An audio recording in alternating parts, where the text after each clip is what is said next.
So if you're in the police promotion process, you know that you've got to excel in your answers because it's competitive. You've got to make sure that you score better than everyone else. So how are we going to ensure that we level up? So we're covering 5 ways to level up in this series. And this is the second video where I'm going to talk about this: money, fiscal responsibility. But first of all, if this is the first video you've watched on this channel, welcome. My name's Brendan from Blue Light, and over the past 4 decades now, I've been involved in the police sector. I served as a police officer for 3 decades, and for the past 31 years, I've been helping people just like you to succeed in promotion boards and specialist interviews. And over the past 15 years in the police recruitment process, we've got an amazing success rate. I've got an incredible team around me of coaches. We've got over 250 years of management and coaching experience within the police sector. Don't just take my word for it though. Check our Trustpilot reviews down below in the blurb. Anyway, let's dive in with the second of the things that you can say and you can talk about to ensure that you level up in your promotion board answers. Where did this come from, by the way? It was the other evening. I ran a webinar for our promotion academy candidates. These are the people who we do support through one-to-one coaching, small group practice webinars. 4 years worth of recordings of those webinars and online material. You know, we provide you with so much guidance and support that if you don't pass, we give you a refund. I mean, can we say fairer than that? Anyway, you can find out more about that below. Jump on a call with us and we'll see what we can do to support you. And there's no compulsion in that call. If it's not for you, it's not for you. So the second one that we looked at was fiscal responsibility. And this is where I asked each one of the candidates, tell me how much your budget is per year. In your future role as a inspector, chief inspector, whatever rank you're going for, what will your budget be? And they were coming out with things like £10,000, £20,000. As inspectors, I might push up about £15,000. All incorrect, because most of you are completely missing the point when it comes to thinking about the budget. Now, if we look at most forces at this moment in time, it's February 2025, they're having to make cuts because the funding settlement for 25-26 has not been sufficient for them to be able to carry out all of the functions that they hope to carry out over the next year. So just looking at big forces like the Met, they're having to make big cuts in the number of officers. They're having to cut the recruitment process, and some specialist squads are taking a big hit. Some specialist squads are going. We've seen the internal memo. So it's a tough time. So this is something that the chiefs will be worried about. This is the sort of thing that they wake up at 4 o'clock in the morning about. So anything that they wake up worrying about at 4 o'clock in the morning with is the sort of thing that you should be talking about in your answers. How you weave them in is up to you, and that's what we provide you guidance with. How do we weave in these sort of topics into your answers to make sure that you stand out and you don't sound like some kind of CVF robot? So fiscal responsibility is a big one. And this kind of links in with things like, welfare and retention. So what we look at is the true cost, because I don't think many officers, even chief officers, are fully aware of the true cost of policing. So I put this question out on LinkedIn, and I actually had a friend of mine come back who's an ACC.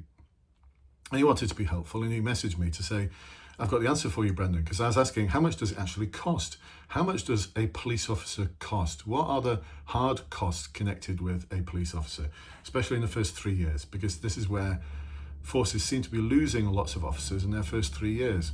I'm not going to go into the reasons why, that's a separate YouTube video. But I don't think many people have got a handle on the actual cost, the real hard costs of losing someone with 3 years service. This ACC was referring to 2 years service and said it's about £80,000. 80,000? So that's your budget for one officer for 2 years. So that's 40,000 per officer. So already we're seeing that there's a massive increase from the budget of 10,000, 20,000 for my whole team. Because when you start thinking about individual officers, it's a lot more. Here's the thing, that just covers salary and national insurance contributions. It may cover pension contributions. Doubt it. I think it'd be more than that if it was pension contributions as well. Even if it does, it's not taking into account the true costs. If you think about the purpose of this ACC that I was talking to, their only purpose is to ensure that constables, sergeants, inspectors are out there doing their job, to make sure that all the support services are out there doing their job, meeting the needs of the communities that they serve. All the buildings, all the training, all the vehicles, all the chief officers, everything that is there in that force contributes to the costs of each one of the constables on your team. And so it's a lot more than 40,000 a year. We believe the true figure is something like 250,000. If you think about it, it's not just the pay, national insurance and pension contributions. It's a lot more than that. You know, what does it cost to keep the force going? And actually, when you think about the force, the only function of the force is to ensure that it can do good policing. And there's no ACCs out there doing good policing on a regular basis. There might be someone going out there on every now and then, but actually they don't perform the core function. The core function of policing, if anyone disagree with me, let me know in the comments. You know, but I'm sure the core function, you agree with me, the core function of policing is to ensure that constables, sergeants, inspectors can have their teams do what they need to do, and all the support services are needed to ensure that function are there.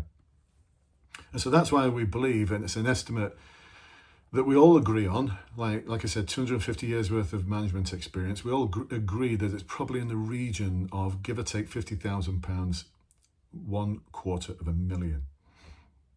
So one of our clients who was on this webinar was talking about how they're a temporary inspector, and over the past year, they've lost, I think it was seven constables. 7 constables with less than 3 years service have left. They've resigned.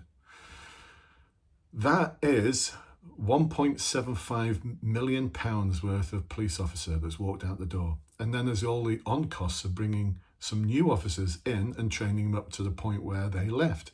So it's a huge amount, and this is where we get our clients, and we're going to get you now thinking about your fiscal responsibility in a different way. Other questions that we asked that evening was, whose responsibility is it? You know, whose responsibility is retention? And answers were coming back like, well, it's everyone's. Yeah, but if something is everyone's responsibility, it's no one's responsibility. Where does the buck stop? So there's some officers talking about how on their force, they've got stay teams, so it's the responsibility of the stay team. Is it really? Is that really the case? It's HR's responsibility. Well, who in HR? What function? What relationship do you have with them? What we settled on eventually was it's yours. It's your responsibility. You have fiscal responsibility for your team, and you've got responsibility, some accountability around retention as well. So this is where, and we'll talk in one of the other videos about creating an awesome hook, an incredible hook that's just going to have your board so engaged in every one of your answers. That's the 5th one, by the way, the 5th video in this series. But imagine coming out with a hook that starts off with, in this answer, I'm going to talk to you about how I saved this force just over £1 million. You've got their attention because suddenly you're speaking to something that keeps them awake at night. You're reminding them of the pain point, and also you're telling them how you're part of the solution. This is how we elevate our answers. This is how we level up our answers to make sure that we are just better than everyone else. Is this making sense so far? It's the second in this series of videos. These are things that we were on this webinar for like over 2 hours, looking at just these 5 different areas of how to level up. It was an awesome webinar. They learned so much. Every one of these individuals is going to pass. I know they're going to pass their boards. Why? Because they're awesome individuals anyway. They're awesome leaders, and we're coaching them. And if we let them down and they don't pass, then we'll give them a refund. That's just how we roll. So for those one-to-ones, the small group webinars, all the online material, the pass guarantee, yeah, it's not just something you can join. We've got to screen you first to make sure you're a good fit. And also it gives you the opportunity to see whether we're a good fit for you. And so that's why we have a discovery call. There's a form to complete below. It just talks to you about where you are now, where do you want to be, what you're struggling with, and it provides us with a basis for that call. Even if you decide not to go ahead with us, what I can promise you out of that call, it's completely free and there's no compulsion at the end of it. And we don't do hard sells or anything. You either love the idea of joining us or you don't. If you don't love the idea of joining us, then whatever happens, you will get value and clarity out of that call, I promise you. So it's worth jumping on a call, see what we can do to help support you to succeed in your promotion dreams. Let's make them a reality. All right, well, listen, that's enough for this video. I hope you've enjoyed it. I hope you got something out of it. Please do comment below if you've got any questions. We always get round to answering any questions that people ask on our YouTube videos. And I look forward to seeing you on the next one. Take care. Bye-bye for now.